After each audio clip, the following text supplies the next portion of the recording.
कोपर्डीची मुलगी बरोबर आहे, तिला न्याय मिळण्यासाठी संघर्ष केला जातो दादांनी पण. हो हो हो.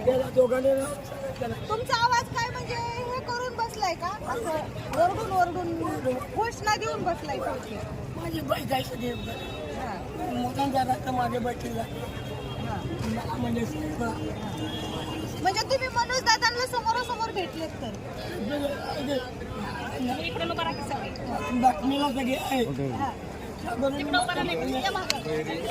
माझ्या माझा गावचा असा आहे मला 13 वर्ष मी आपल्या 15 गाड्या म्हणून 15 गाड्या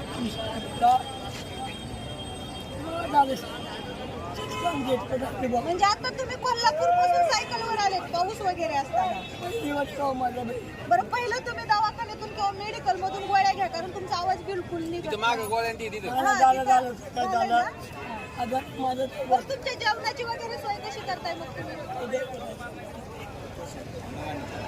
आणि उपोषण म्हणजे बिन चप्पलचं. आणि विषय त्याला मिळासाठी मी इथनं आपल्या मला गाजून करून जाणार आहे. म्हणून दादा मी जाणार आहे पण माझ्या गेटपट आपल्या उपोषण आहे म्हणून दादा येणार आहे उपोषणाला असं दादांनी सांगितलं तुम्हाला? दादांविषयी तुम्हाला काय वाटतंय? म्हणजे गोरगरिबांसाठी दादाचं आपल्याला आता आरक्षण मिळवून देणारच का आता आपल्याला असंच वापस जावं लागलं? जायचं नाही असं तुमचं म्हणणं आहे? दादांच्या अगोदर मी दादा दिवशी विचार काही वस्तू मी जाऊ म्हणून माझं बिन घोषणा द्या आता दादाच्या नावांची आणि आपल्या मराठ्यांच्या नावाची.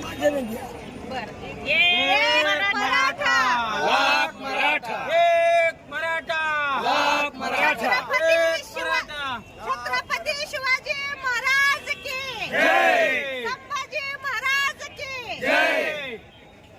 जय भवानी, जय शिवाजी. शपथ काके साहेबांचा विजय असो, मनोज दादा जंगलाचा विजय.